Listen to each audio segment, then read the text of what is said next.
Okay जी, अब इस third lecture में हम बात करने जाएंगे स्केलर ट्रिपल प्रोडक्ट। और स्केलर ट्रिपल प्रोडक्ट में कोप्लेनर और कोप्लेनर के बाद वॉल्यूम ऑफ पैरेललोपाइप और फिर वेक्टर ट्रिपल प्रोडक्ट पे बात करेंगे।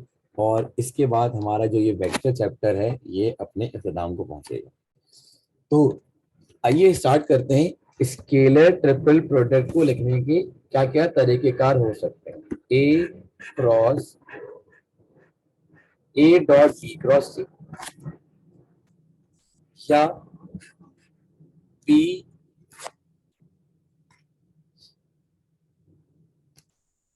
या यूं कर लें आप इसको, बी क्रॉस सी या ए cross C dot B.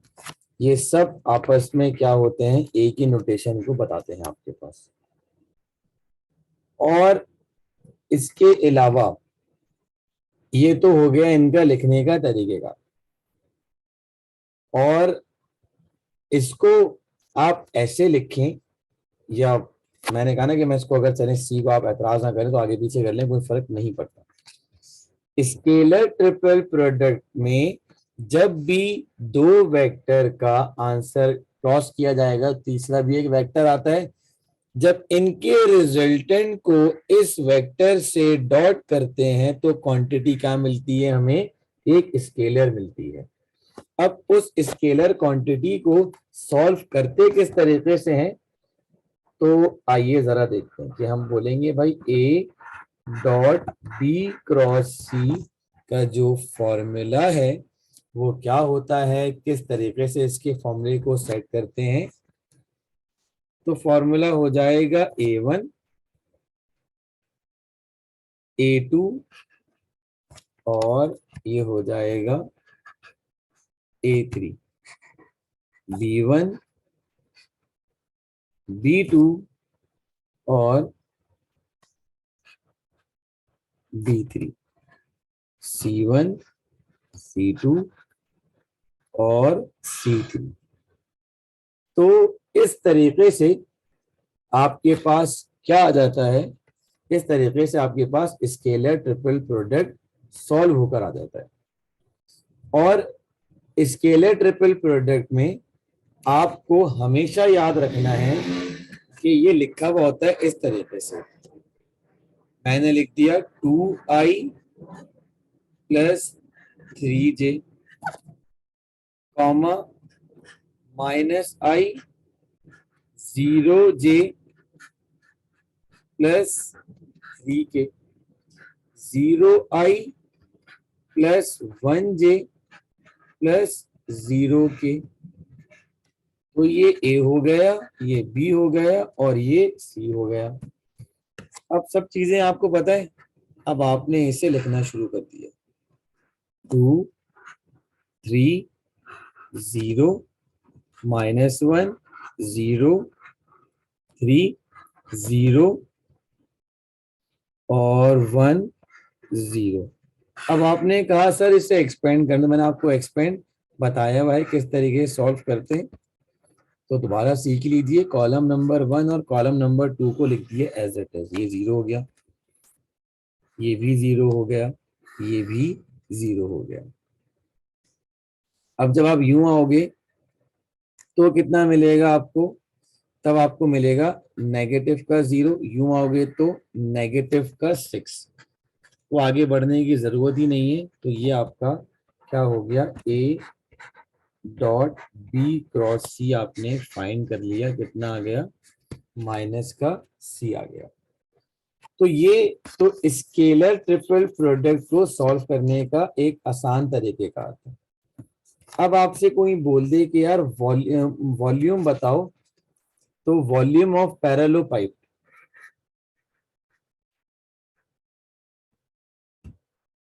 Volume of parallel pipe, तो वॉल्यूम ऑफ पैरेलल पाइप आपके पास क्या हो जाता है, ए बी और सी। और ये एक स्पेशल टाइप का, यानी कि एक क्यूबिकल शेप का वॉल्यूम निकालने का होता है वेक्टर में, तो आप इसके लिए भी सेम फॉर्मूला यूज करोगे, A1 A2 A3 B1 B2 B3 C1 C2 और C3। और अगर इसी में बात हो जाए किसके बारे में, कोप्लेनर के बारे में बात हो जाए, कोप्लेनर, तो कोप्लेनर में याद रखिएगा कोई से भी दो वेक्टर्स आपस में क्या हो जाते हैं, parallel. Any two vectors are parallel. तो जाहिर सी बात है, अगर दो चीजें पैरेलल हो रही हैं तो मैट्रिक्स की प्रॉपर्टी कहती है कि उसका डिटरमिनेंट कितना हो जाएगा, 0 हो जाएगा। तो A1 A2 A3 B1 B2 B3 C1 C2 C3 coplanar में किसके बराबर हो जाते हैं, 0 के। या ये भी कह सकते हैं कोप्लेनर के लिए कि A cross C will be orthogonal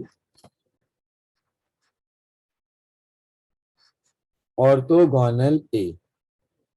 सही है जी, तो ये भी कंडीशन हो सकती है। तो कोप्लेनर के लिए जो मेन कंडीशन है वो ये होगी कि आपके पास ए दो वेक्टर कोई से पैरेलल हो, और या ए क्रॉस बी विल ऑर्थोगोनल हो किस चीज के, आपके पास ए के।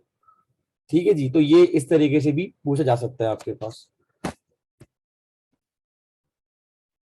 ओके जी, अब हम बात करेंगे वेक्टर ट्रिपल प्रोडक्ट। और वेक्टर ट्रिपल प्रोडक्ट में आपके पास जो चीजें हैं वो यूं लिखी जाती हैं कि ए क्रॉस बी क्रॉस सी, या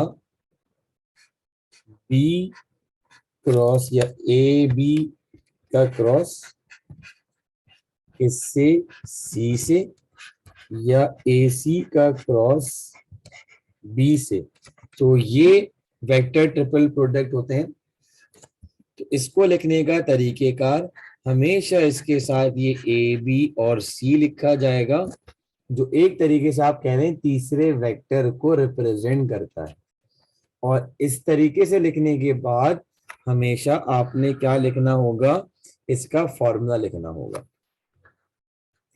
A1 B1 C1 A2 B2 C2 A3 B3 और C3। एक सवाल कर लेते हैं कि ये लिखा हुआ है A plus B plus C comma A plus C। आपने इसका आंसर निकालना है, तो ये देखकर अंदाजा कर लोगे ये क्या है, आपके पास वेक्टर ट्रिपल प्रोडक्ट है। तो आपने यहां लिख दिया A B और C। अब देखें A1 है B1 है C1 नहीं है, तो 1 1 और 0 सपोज कर लें। A नहीं है 0, B है और C है, लिख दिया। A है B नहीं है और C है, तो बस इसे एक्सपेंड कर दीजिएगा, आपका आंसर निकल कर आ जाएगा। और एक्सपेंड करने का तरीकेकार जी रिप्रेजेंटेशन सेम होती है, बट यहां पर जो पहली चीज होगी, जैसे कि मैं ऊपर बता देता हूं कि मैंने जो ऊपर चीज लिखकर बताई थी इस सवाल में, तो इस सवाल में ये जो है ये पूरा ए होता है, ये पूरा बी होता है, ये पूरा सी होता है। तो आप इसको चाहो तो इसे अलग करने के लिए यहाँ पे आई जे के लगा लो ताकि आपको मसला ना हो। मैं इसको यहाँ पर आई जे कर देता हूँ ताकि आपको डिफ्रेंशिएट करने में आसानी हो जाए। ए आई ए J A K, B I B J B K, C आई सी जे और सी के। ये कब कर लीजिएगा आप, ये आप यहां पर भी यही कर लें, आई जे के आई जे के, आई जे और के, ताकि आपको इसमें प्रॉब्लम ना हो।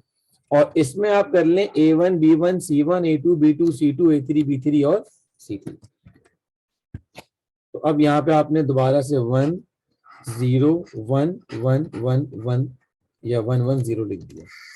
डायगनल को इससे मल्टीपल करा, इसको इससे करा, तो यहाँ से 1 आ गया, यहाँ से 1 आ गया, ये 0 हो गया, ये 0, ये 0 और ये भी क्या हो जाएगा 0। तो इन दोनों को ऐड कर दें तो your answer is 2 into A B और C। तो ये आपका वेक्टर चैप्टर जो है ई कैट के हिसाब से वाइंड अप हो गया।